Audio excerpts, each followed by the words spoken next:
Se você fizer um apanhado nisso da religação que eu falei com você, você vai ver que, na verdade, mesmo tendo centenas e centenas de religiões no mundo, só existem duas categorias. Neste corte, Augustus Nicodemos revela o que quase ninguém percebe sobre o cristianismo. Fique até o final para entender por que ele afirma que existe uma diferença que muda tudo. E eu entendi que é aquele tipo de coisa que aqui, nesse lado da eternidade, a gente não vai ter uma resposta por conta do... O que me convenceu é me lembrar quem é Deus. A grandeza dele, ou nas palavras do teólogo Karl Barth, ele é totalmente outro. Totalmente outro. Né? Então, ele pode fazer isso. Agora, ele faz de um jeito que, na minha humanidade limitada e subjetiva, eu não consigo entender. Ele não é visto na Bíblia como o autor do mal, ele não é responsável pelo mal. O mal é sempre colocado na porta ou dos anjos ou dos homens. Deus é visto e dito como sendo santo, justo, bom e verdadeiro. Nós não o entendemos, mas podemos confiar que ele não comete injustiça. Esse é meu consolo, depois de mais de 40 anos como pastor, teólogo, estudante da Bíblia, pai, avô, vendo desgraça no mundo. Eu não entendo tudo o que acontece, mas eu confio que Deus não comete injustiça. Mas é pecado, é heresia a gente, não digo duvidar de Deus, mas se perguntar algumas coisas desse tipo? Cara, minha vida toda é um monte de perguntas. Não tem problema nenhum. Eu posso perguntar. A fé verdadeira, ela pergunta. A fé que não pergunta, ela é fanatismo. Mas a fé verdadeira pergunta. Ela pergunta: Deus, por que isso aconteceu com meu filho? Deus, por que aconteceu essa guerra aí com tanta gente morrendo? Deus, por que eu pedi ao Senhor isso aqui e não aconteceu? Deus, por que aparentemente os ímpios prosperam e aquelas pessoas que querem fazer o que é certo, elas só levam na cabeça? Por quê? Eu pergunto coisas assim a Deus. Faz parte. Da fé. A fé verdadeira, ela pergunta. O próprio Jesus perguntou, né? Deus meu, por que me abandonastes, né? Desamparaste lá na cruz. Naquele momento ali que ele estava levando sobre si os nossos pecados, a dor era tão grande, né? Que a sua humanidade clamou por uma resposta. Você acredita que naquele momento ele pôs em dúvida a vontade de Deus, ou foi simplesmente um espasmo, uma coisa de dor e de sofrimento tão grande que... Isso. Creio que foi isso aí, misturado com o fato de que os judeus, ele era um judeu versado na Escritura, né? Os judeus usavam sempre a linguagem dos salmos para expressar os seus sentimentos. Então, 150 salmos, cada salmo diferente do outro. Tem salmo de alegria, de dor, desespero, dúvida. A palavra salmo quer dizer o quê? Ela se refere a um gênero literário que se vale da poesia para narrar a grandeza de Deus ou os sentimentos do fiel. Então, é um tipo específico de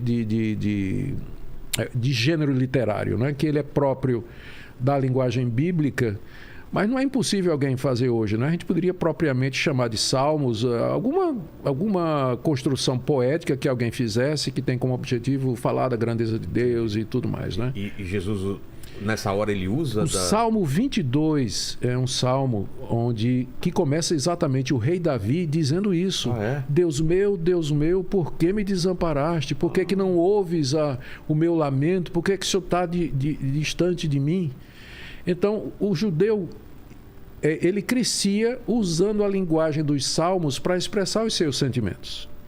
E eu creio que naquele momento de angústia, o judeu Jesus se valeu do Salmo 22 para expressar toda a dor, o que ao mesmo tempo bate com aquilo que a gente lê no restante da Bíblia, que ele foi feito pecado por nós.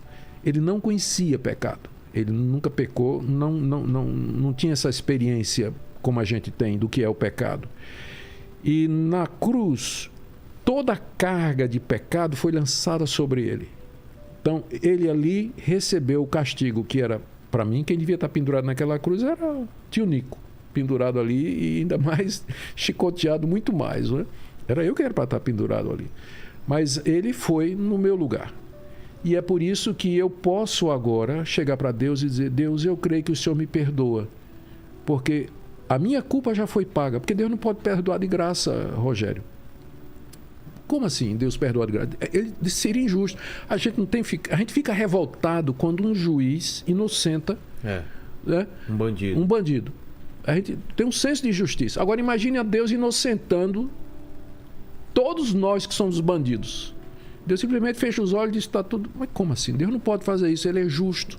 Então, pecado tem que ser pago. Alguém tem que pagar o pecado. É isso que Cristo fez. Por isso que ele gritou, porque ele sentiu aquele peso do pecado sobre si naquele momento. Esse ponto é central para o cristianismo histórico e bíblico. É aquele momento em que Cristo leva sobre nós os nossos pecados.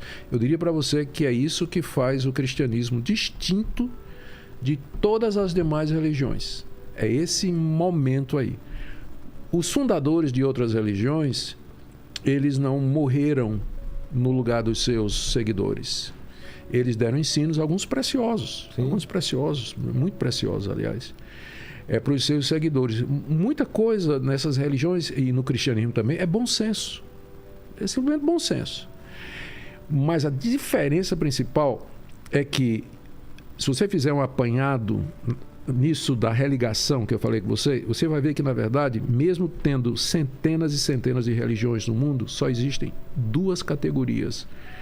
Uma categoria, aquelas religiões em que o ser humano faz alguma coisa para se religar com Deus. Para se religar com Deus. Isso aqui é quase um remédio que contou para as pernas inquieta. Meu pai tem isso também. Nossa, cara. Toma, chama perna inquieta mesmo, né? É perna inquieta. Não deixa você dormir, viu? Eu sei, meu pai fica chacoalhando. Mas com remedinho daqui a pouco eu vou tomar. Vai ficar legal. Mas eu voltando. Só tem duas categorias de religião. Uma em que o ser humano ele tenta a religação com a divindade pelo seu próprio mérito e esforço. Eu faço, eu mereço, eu ofereço. Boas ações. Tudo. Isso aí. A outra categoria é o contrário. É de cima para baixo. Deus vem ao encontro do homem, do ser humano, para se reconciliar com ele. E só tem uma religião em todo o mundo que ensina isso, que é o cristianismo histórico. Um Deus que veio e que se deu pelos seus, levando a culpa deles, de forma que eles agora podem ser livremente perdoados e ser religados a esse Deus aqui e no escatom, no futuro período que nós já falamos aqui, descrevemos como um novo paraíso. Né? Por que dentro do plano de Deus foi necessário enviar ele mesmo, né, o filho dele, ele virar carne, para ele ter esse trabalho de levar nossos pecados? Isso foi uma coisa... Diante de tanta coisa que aconteceu, esse foi o único caminho? Qual foi a ideia? A lógica por detrás... Porque foi previsto, foi avisado, veio do Cordeiro, ele vai vir e tal. Era uma coisa esperada. Era. A lógica por detrás disso aí era que não se podia, em todas as religiões, você não pode se aproximar da divindade sem sangue, sem sacrifício. A não ser algumas religiões orientais mais recentes, que a gente chama... agora me foge o nome, daqui a pouco ele aparece. Em que elas são basicamente uma filosofia. Entendi. Tá certo? Como o hinduísmo, por exemplo, ou o próprio budismo, que seria o melhor exemplo, né? Que é mais uma filosofia. Mas nas religiões antigas da Mesopotâmia, do Egito, as religiões que vinham da Frísia, as religiões gregas que tinham altares para você oferecer sacrifícios, a própria religião romana que adorava o imperador, todas elas exigiam sacrifícios. Mesoamericanas. Tudo. Se for nos índios, tem sempre que ter sangue. A ideia é... Onde veio isso aí? A ideia é que que a divindade requer o pagamento pela culpa. Então, no caso de todas as religiões, você oferece o pagamento pela culpa. Você traz o seu melhor animal, você traz tal, sacrifícios humanos, exatamente, isso tudo. O inimigo, o escravo. No cristianismo foi o contrário. Deus como João Batista diz quando viu Jesus: eis o Cordeiro de Deus que tira o pecado do mundo. Deus mandou um cordeiro para ser oferecido como sacrifício. Alguém que expia os pecados. Exatamente. Tinha aquela ideia do bode expiatório, né? Tudo isso estava previsto, como você falou. Estava escrito direitinho no Antigo Testamento, antes de Cristo. E por que os antigos tinham essa necessidade de um animal ou alguém... Ou era o animal ou era ele. Porque alguma coisa pagar pelos pecados dele.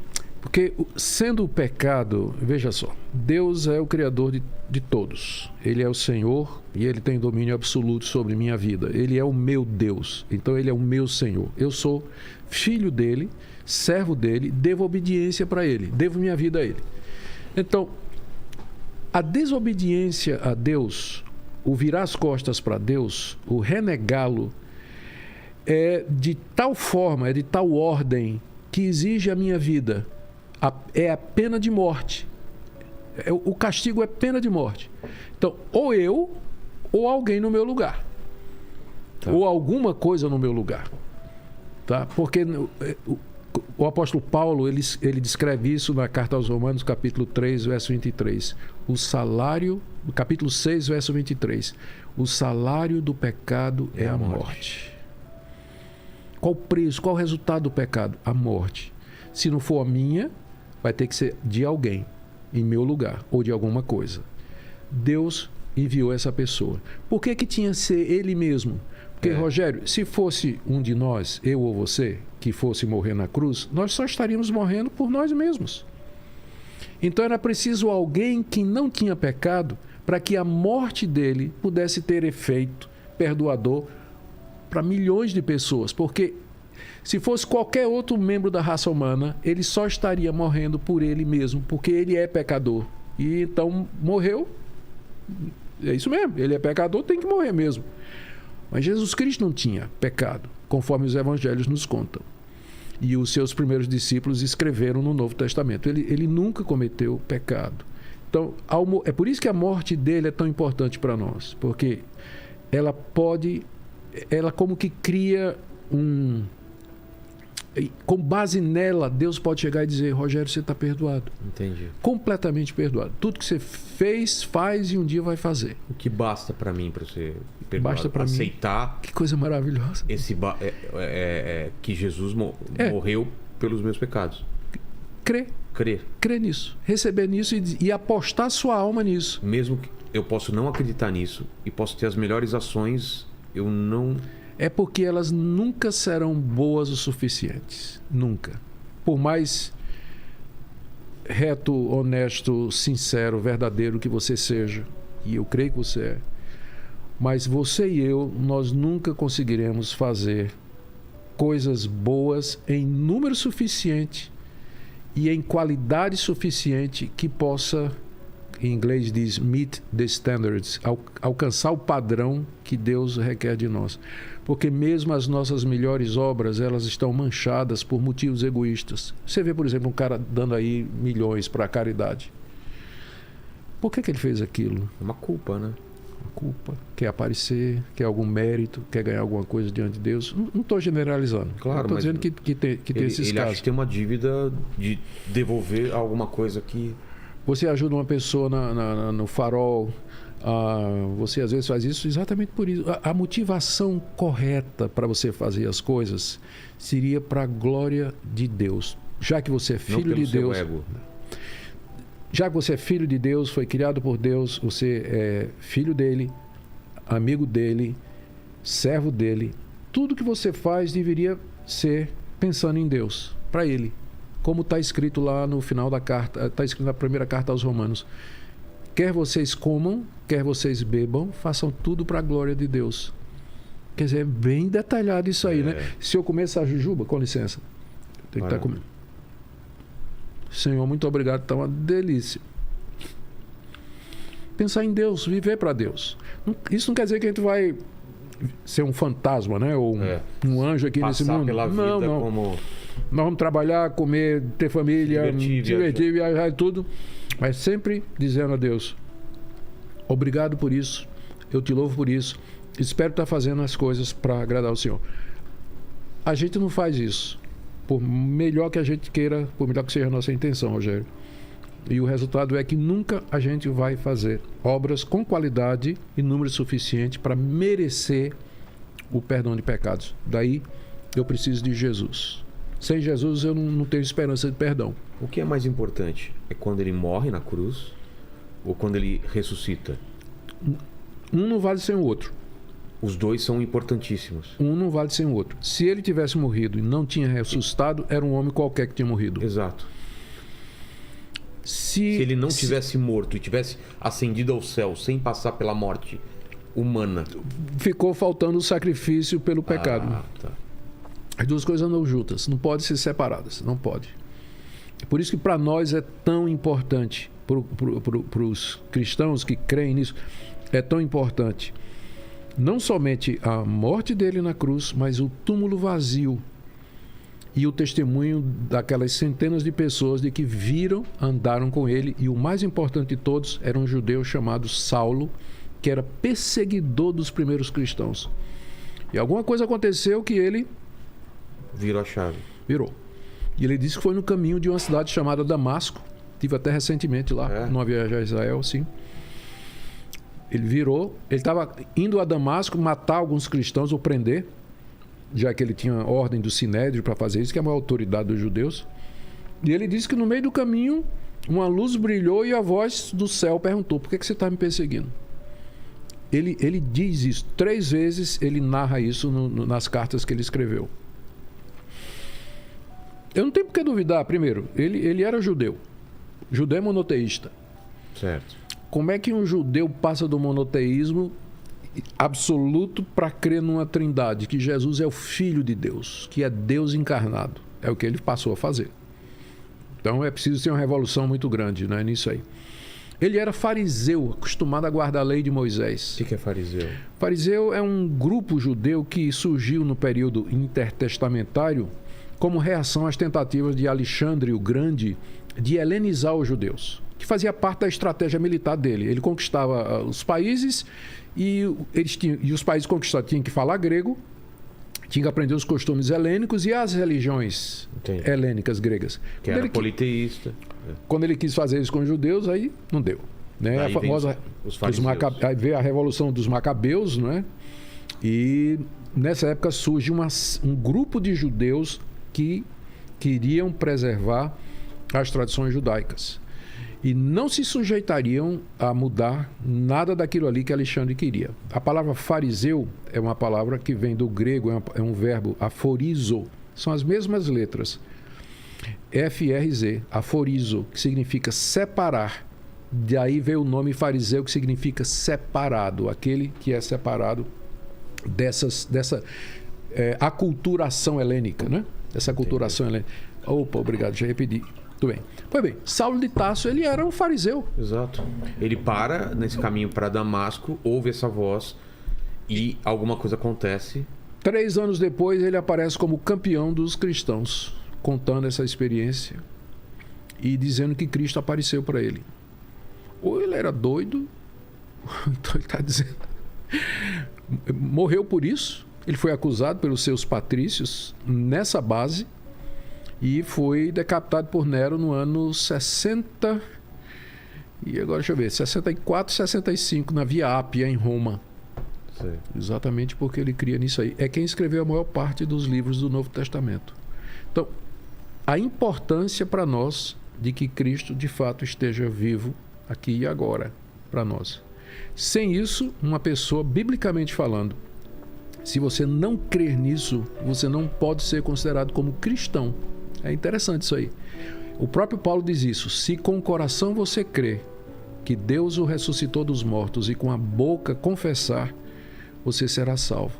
E isso aí é a declaração mais fundamental do cristianismo histórico. O que é o cristianismo histórico? Boa pergunta.